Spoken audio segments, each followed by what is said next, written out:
One of the main causes I see for low back pain in my practice is lack of core strength. But most people don't know what you mean when you just say you need core strength, strengthen your core. What does that mean? A lot of people think of sort of six-pack abs, but it's not those superficial muscles on top, not the rectus abdominis. It's actually very deep and a little tricky to isolate if you're not familiar with it. So I'm going to show you a very basic move that will have you activating those deep core muscles, starting to get that mind-body connection so that you can protect your lower back. This is what you need to do when you're working out, when you're lifting something heavy, anything like that where people tend to hurt their lower backs. Often it's because you're not engaging the core.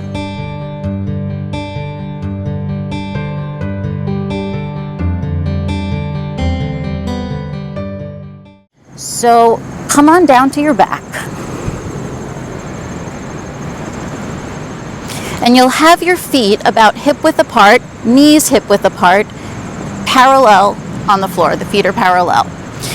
Now, if you'll notice, you have a natural curve in the bottom of your spine, your lumbar spine. You can even probably put your hand in there because you have that curve. When we activate the core to do a pelvic tilt, which is what we're doing, we're going to flatten that curve. So you can even put your hand there and feel as you press down on your hand, feel the activation. Now your belly should be going in, not puffing out. Pressing down.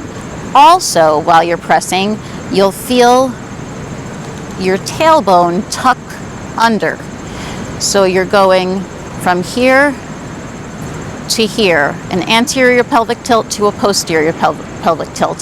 Some people like to think of it as you have like a rod going through your hips and you're turning the rod.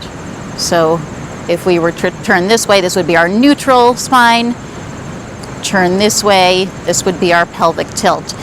Put your hands on your belly, make sure that it is flattening. So your belly button is pulling in and up. It's a very small move, but it is very powerful and it takes a lot of brain work and concentration if you're not used to it.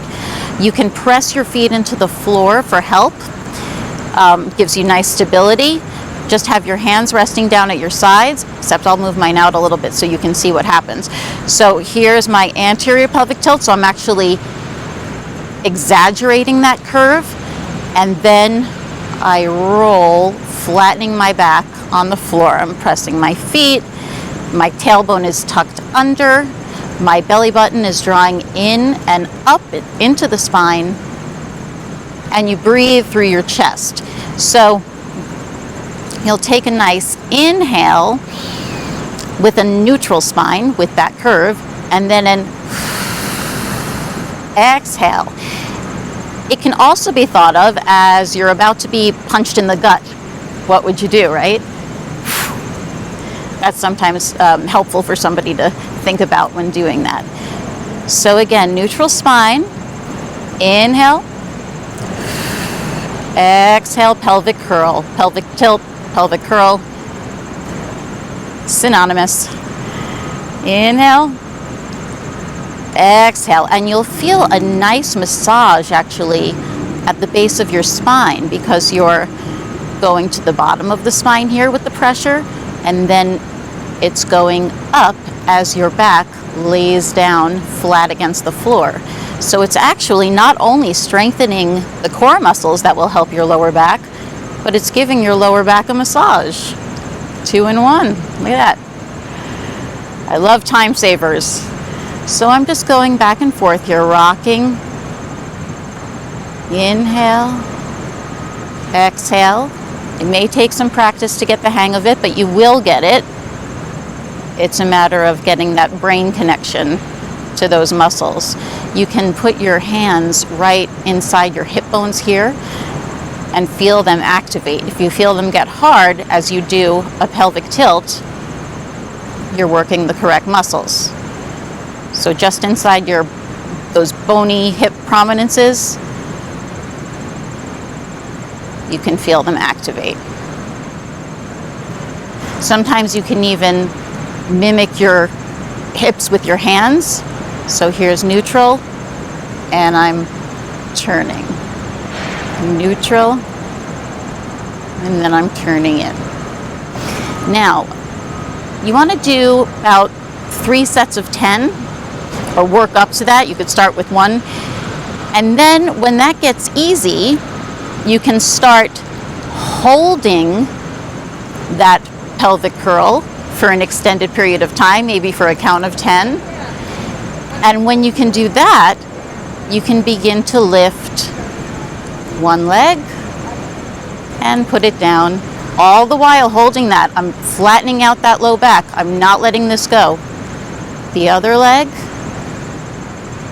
and down. So it's inhale, exhale, picking up the leg. Make sure you are not going back into that regular arch, that you're keeping that down, you're keeping that pelvic tuck. So you can advance to this. If it's, if that's too difficult now, don't do it.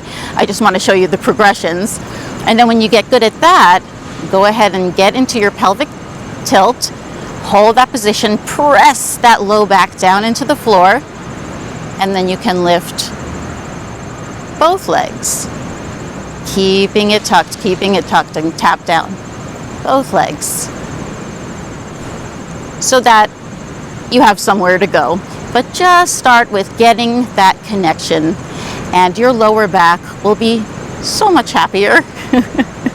If you like this video, give me a like, subscribe. I've got lots of stuff coming out. I don't want you to miss it, so hit the notifications bell and comment below. Let me know how this works for you.